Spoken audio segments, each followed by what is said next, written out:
अगर धुरंधर सिर्फ एक मूवी होती तो बॉलीवुड शायद इतना डरता ही नहीं, लेकिन लगता है भाई ये फिल्म एक एरा खत्म कर रही है और शायद एक नया बॉलीवुड शुरू होने वाला है। अब एक चीज नोटिस करोगे, बॉलीवुड में हर 10-15 साल में एक बड़ा शिफ्ट आता है। 15 से 70s में क्लासिक एरा था, 70s से 90s में एंग्री यंग मैन एरा था, 2000 में NRI romance plus item song और 2010 में रिमेक्स, नेपोटिज्म, पीआर कल्चर। और फिर एक लंबे समय से बॉलीवुड को जरूरत थी एक झटके की, और वो झटका शायद धुरंधर ने दे दिया। क्योंकि अगर आप ध्यान से देखोगे तो ये फिल्म सिर्फ एक स्टोरी नहीं सुना रही, ये फिल्म बॉलीवुड के पुराने रूल्स जला रही है। बॉलीवुड का पुराना सिस्टम किस पर टिका था? सुपरस्टार स्क्रिप्ट से बड़ा होता था, पीआर ट्रुथ से बड़ा होता था और इमेज ऑथेंटिसिटी से बड़ी होती थी। आप किसी भी बड़े स्टार की फिल्म ले लो, पोस्टर ही सब कुछ डिसाइड करता था। क्रिटिक्स पीआर संभाल लेता था, ऑडियंस हाइप संभाल लेता था, स्टोरी चल ही ना चले लेकिन पैसा तो निकल ही जाता था। लेकिन 2020 के बाद में पब्लिक का पेशेंस खत्म हो गया। लोग बोलने लगे हम पैसा क्या देखने के लिए देते हैं, सच्चाई या सर्कस? और बॉलीवुड का जवाब था remake number 41, remake number 42। Public ने बोला बस। साउथ ने बॉलीवुड को नंगा कर दिया। साउथ ने क्या किया? Authenticity, rawness, belief.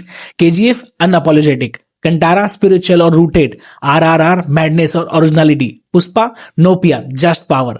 पब्लिक ने पहली बार एक्सपीरियंस किया था सिनेमा झूठा भी हो सकता है और सच्चा भी, और बॉलीवुड वाला साइड झूठा लगने लगा। धुरंधर याद दिलाता है कि स्टोरी स्टार से बड़ी हो सकती है। धुरंधर के पास में क्या था? एक रिस्की प्लॉट, एक unapologetic tone, real life incident, raw execution, zero diplomacy और हल्की सी करेज। और पब्लिक को बिल्कुल वही चाहिए था। जब आप 26/11 जैसी चीज रिक्रिएट करते हैं या पाकिस्तान का इंटरनल क्रैक्स दिखाते हो, ये इंडिया के स्पाई नेटवर्क को रॉ फॉर्म में दिखाता है। ये सब रिस्की होता है भाई। बॉलीवुड कब रिस्क लेता था? कभी नहीं। इसलिए धुरंधर अलग लगती है। और ये ऋतिक रोशन वाला ड्रामा, एक पूरा सिस्टम एक्सपोज हो गया। मूवी को प्रेस किया पर नीचे जाके पॉलिटिकल कमेंट डाल दिया। पब्लिक ने बोला भाई ये डर किस बात का है? इंडस्ट्री का, पीआर का या ब्लैकलिस्ट का? इस एक इंसिडेंट ने प्रूव कर दिया कि बॉलीवुड अब भी सेफ खेलता है। ऑडियंस अब सेफ कंटेंट नहीं चाहती। धुरंधर ने ये डर एक्सपोज कर दिया। क्रिटिक्स का मेल्टडाउन में बॉलीवुड का प्रेशर कुकर फट गया।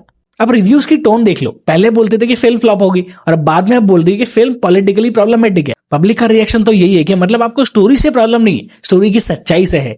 यहां से बॉलीवुड की क्रेडिबिलिटी गिर रही है। Indian audience has grown up. OTT school ने पब्लिक को एजुकेट कर दिया। Mirzapur, Panchayat, sacred game, special ops, the night manager, family man. Audience अब logic, depth, thrill, authenticity expect करती है, और बॉलीवुड अभी भी वही item song, dance, slow motion entry में अटका हुआ है। धुरंधर ने ये जो गैप था वो एक शॉट में फील कर दिया। Dhurandhar was actually a threat to old Bollywood. Threat क्यों? क्योंकि अगर धुरंधर चलती तो बॉलीवुड के 3 पिलर्स कोलैप्स हो जाते। स्टार सिस्टम, पब्लिक स्क्रिप्ट को एलिवेट कर रही है, स्टार्स को नहीं।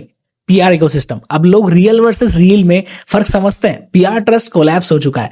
सेफ सिनेमा बबल, अब रिस्की सिनेमा प्रॉफिट ला रहा है। ये बॉलीवुड के लिए नाइटमेयर है। धुरंधर ट्रेंड बनने के बाद में बॉलीवुड 2.0 शुरू हो चुका है, और बॉलीवुड 2.0 कैसा होगा आने वाले टाइम में? डायरेक्टर्स स्टार बनेंगे, रियल स्टोरीज हिट होंगी, पीआर का कंट्रोल कम होगा, ऑडियंस टेस्ट डिफाइन करेगी, नेपो बबल टूटना शुरू होगा, ब्लॉकबस्टर फॉर्मूला चेंज हो जाएगा, क्रिटिक्स कल्चर इरिलेवेंट हो जाएगा, और सबसे बड़ा चेंज, इंडिया का सिनेमा फाइनली ग्लोबल बन सकता है। धुरंधर एक फिल्म नहीं, ये एक वार्निंग है। वार्निंग उन सब लोगों के लिए जो सोचते थे कि बॉलीवुड उनके रूल्स पर चलेगा, पर बॉलीवुड के रूल्स नहीं बदल रहे, पर यहाँ पे ऑडियंस ही बदल चुकी है। और जब ऑडियंस बदलती है तो इंडस्ट्री को अपने आप बदलना पड़ता है। तो क्वेश्चन ये नहीं कि इस धुरंधर हिट, सही क्वेश्चन ये है कि इस धुरंधर अब बिगिनिंग ऑफ न्यू बॉलीवुड। और जवाब शायद यस के काफी करीब है जितना आप सोच रहे हो।